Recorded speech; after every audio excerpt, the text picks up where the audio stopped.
कक्षा 8वीं के प्यारे भाइयों बहनों, आइए देखते हैं विदेश नीति अध्याय का अभ्यास के प्रश्नों के उत्तर। कल हमने आपको चौथा प्रश्न तक लिखवाया था। आशा है आपने फेयर कॉपी में लिखा भी होगा, है ना। पूरी उम्मीद है कि आपने फेयर कॉपी में लिखा होगा। आज देखिएगा पांचवा प्रश्न, बहुत ही महत्वपूर्ण प्रश्न है। पंचशील के 5 सिद्धांतों का उल्लेख कीजिए। उल्लेख कीजिए मतलब पूरा इसके बारे में पॉइंट देना है और उसका विस्तार से चर्चा करके लिखना भी है, ठीक है। तो इसका उत्तर हम लोग लिखेंगे इस प्रकार से। पंचशील, डबल इन्वर्टेड कॉमा में करेंगे इसको। पंचशील के 5 सिद्धांत निम्नलिखित हैं। डेज देके वो लाइन छोड़नी है। पहला पॉइंट लिखना है,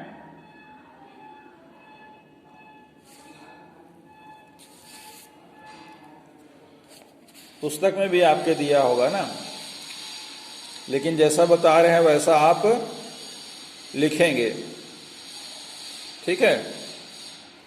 मान लो मात्राओं में आपको परेशानी हो रही होगी तो पुस्तक में एक बार देख लेंगे, ठीक है। पहला लिखेंगे, एक दूसरे, बीच में योजक चिन्ह होगा, एक दूसरे की प्रादेशिक अखंडता तथा संप्रभुता के लिए पारस्परिक सम्मान की भावना रखेंगे। अर्थात सभी देशों की सरकारों और उनके फैसलों के प्रति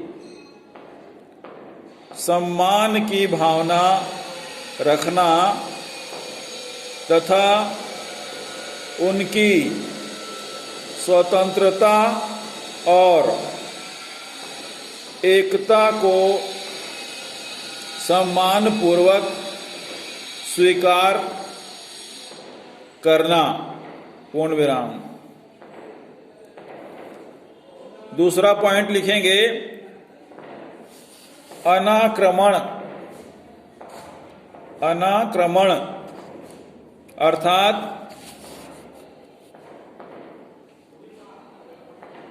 एक दूसरे की सीमा पर, बीच में योजक चिन्ह होगा, या इसको इस प्रकार से लिख सकते हैं, एक देश दूसरे देश की सीमा पर न तो किसी प्रकार का आक्रमण करेंगे और न ही किसी प्रकार का अतिक्रमण करेंगे, ठीक है, पूर्ण विराम। यहां पर थोड़ा सा समझ लीजिएगा। आक्रमण मतलब होता है हमला या एक दूसरे पर वार, ठीक है। और अतिक्रमण मतलब होता है किसी की जमीन पर या भूमि पर जबरदस्ती कब्जा करना, ठीक है। तो यहां पर हमने क्या लिखवाया है, अतिक्रमण न करना, ठीक है। अर्थात किसी भी प्रकार से एक दूसरे की जमीन पर कब्जा नहीं करेंगे। ये पंचशील सिद्धांत का दूसरा और महत्वपूर्ण पॉइंट था, ठीक है। लेकिन अभी क्या हो रहा है भारत देश के साथ, जो पड़ोसी देश है चीन और पाकिस्तान, इस प्रकार के पंचशील सिद्धांतों के खिलाफ काम कर रहा है, जो कि उचित नहीं है ना। तो ये दोनों चीजें नहीं होनी चाहिए। तीसरा है, एक देश दूसरे देश के आंतरिक मामलों में हस्तक्षेप नहीं करेंगे। अर्थात कोई भी देश अपने नागरिकों के लिए जो भी नियम या कानून बनाए उसमें किसी प्रकार का कोई अन्य देश रोक टोक, बीच में योजक चिन्ह, नहीं करेगा और उन नियम कानून को भी प्रभावित करने की कोशिश नहीं करना है। पूर्ण विराम। चौथा पॉइंट डालेंगे, हेडिंग भी दे सकते हैं, शांतिपूर्ण सह अस्तित्व। इसमें डेज दे के लिखना है, सभी देश अपनी स्वतंत्रता को बनाए रखेंगे।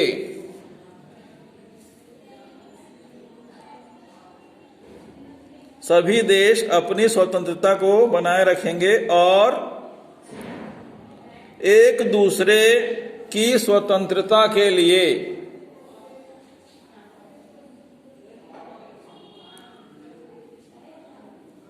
शांतिपूर्वक आपसी सहयोग करेंगे।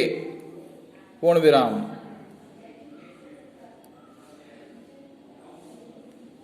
अपने बीच होने वाले विवादों, ब्रैकेट में लिखेंगे लड़ाई झगड़े, बीच में योजक चिन्ह होगा, ब्रैकेट बंद, ठीक है,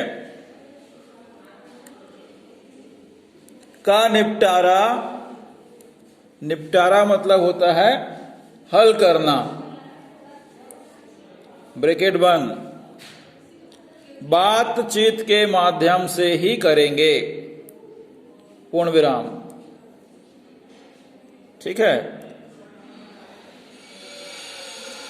पांचवा और अंतिम पॉइंट लिखेंगे, समानता और पारस्परिक लाभ।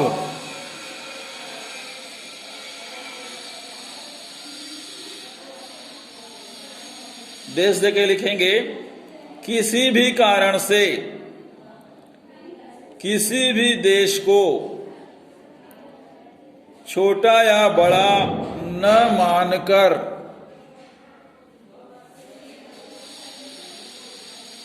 समान सम्मान एवं एक दूसरे के हित में कार्य करेंगे। पूर्ण विराम। ठीक है। तो ये आपका पांचवा प्रश्न का पंचशील सिद्धांत है।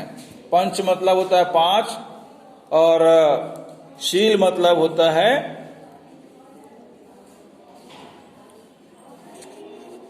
चट्टान या पत्थर या आचरण। आचरण के 5 नियम। ठीक है। 5 यह जो आचरण है वो बिल्कुल मजबूत होने चाहिए। आचरण जो है वो बिल्कुल इन नियमों के साथ मजबूत होना चाहिए। किसका? देश का किसी अन्य देश के प्रति। ठीक है। 6वां प्रश्न देखेंगे, आपके विचार में किसी भी देश को विदेश नीति बनाते समय किन किन बातों का ध्यान रखना चाहिए?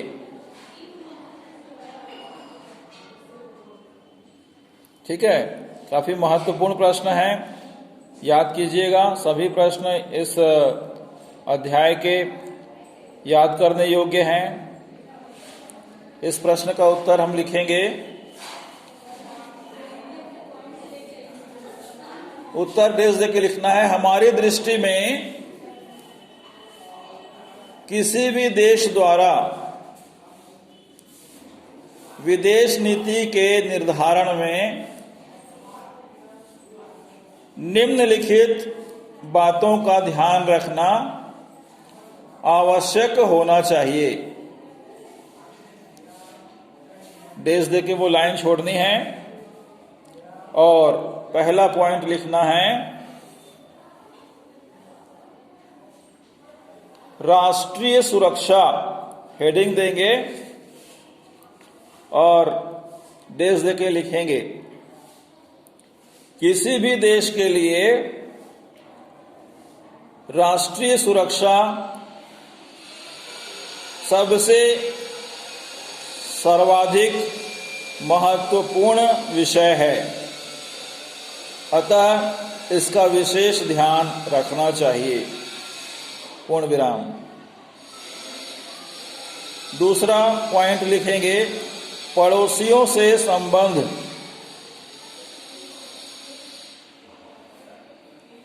देश दे के लिखना है प्रत्येक देश को अपनी विदेश नीति बनाते समय अपने पड़ोसी देशों का विशेष ध्यान रखना पड़ता है। पूर्ण विराम। पड़ोसी देशों से मधुर संबंध राष्ट्रीय सुरक्षा की दृष्टि से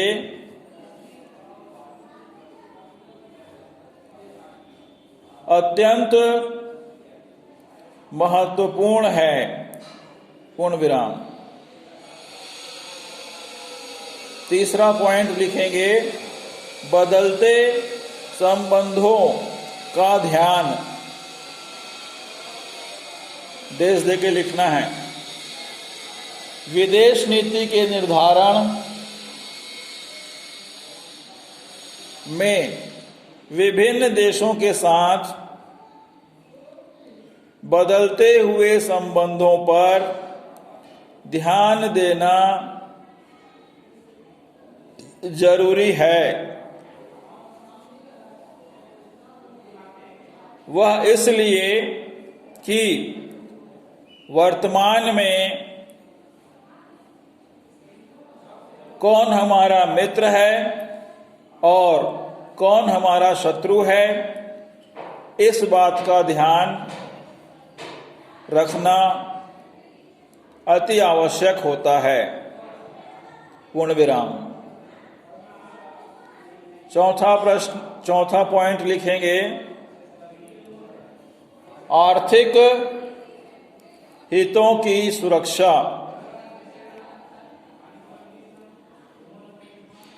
देश दे के लिखना है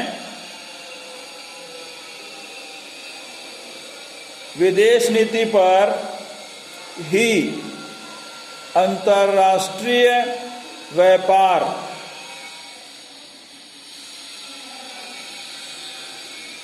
व सहयोग निर्भर करता है, अतः इसका ध्यान रखना भी अत्यंत महत्वपूर्ण है। पूर्ण विराम। ठीक है,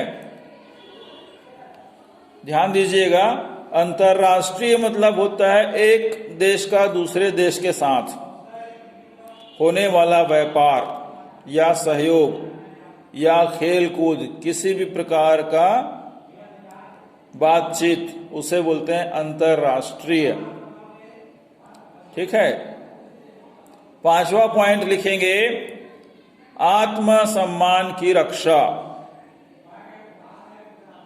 डेज दे के लिखना है विदेश नीति बनाते समय देश की एकता,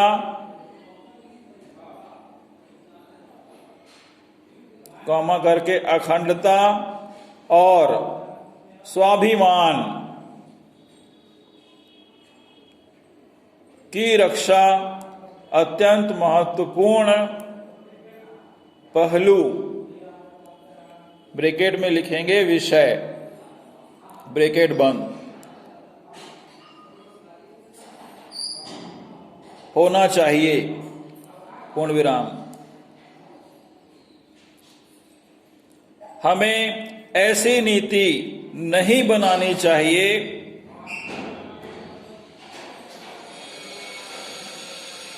जिससे देश के सम्मान को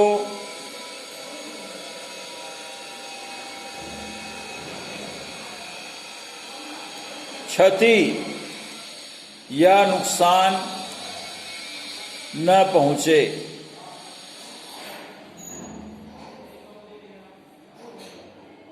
ठीक है, पूर्ण विराम। ये आपका 6वां प्रश्न का उत्तर है। ठीक है, अब देखिए 7वां प्रश्न क्या बोल रहा है।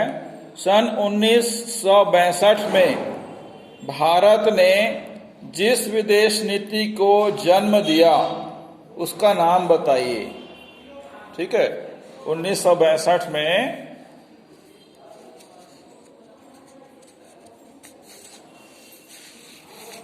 चीन के व्यवहार को देखते हुए, किसके?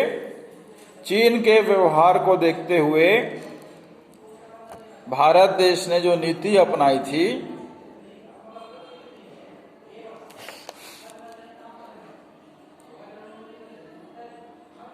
वह जो नीति थी वो भारत देश के द्वारा ही उसका जन्म हुआ था। ठीक है, तो उस नीति का नाम क्या है? तो उत्तर में लिखेंगे सन 1962 में भारत ने जिस विदेश नीति को जन्म दिया उसका नाम गुट निरपेक्ष नीति है। ठीक है, तो गुट निरपेक्ष नीति को डबल इन्वर्टेड कॉमा में कर लेंगे। ठीक है, डबल इन्वर्टेड कॉमा करना मतलब उस शब्द की विशेषता हो जाती है, वह शब्द विशेष हो जाता है। ठीक है, तो आज के लिए इतना ही। आप अध्याय को अच्छे से पढ़िए, उसे समझिए, घर में बैठे बैठे पुस्तक को पढ़िए। पुस्तक में बहुत अच्छे से दिया है। अपने देश के बारे में जानिए, अपने देश को पहचानिए और अपने पड़ोसियों को भी जानने की कोशिश कीजिए। ठीक है, तो अगले दिन हम भूगोल का विषय पढ़ेंगे। आपके लिए भी एक होमवर्क है। आप भूगोल का विषय जिसका शीर्षक है उद्योग, उद्योग वाले अध्याय को पढ़ेंगे। इसके बारे में हम आपसे चर्चा करेंगे अगले दिन। ठीक है, अपना ध्यान रखिएगा, स्वस्थ रहिएगा, इधर उधर की चीजें नहीं खानी हैं। ठीक है, बहुत बहुत धन्यवाद।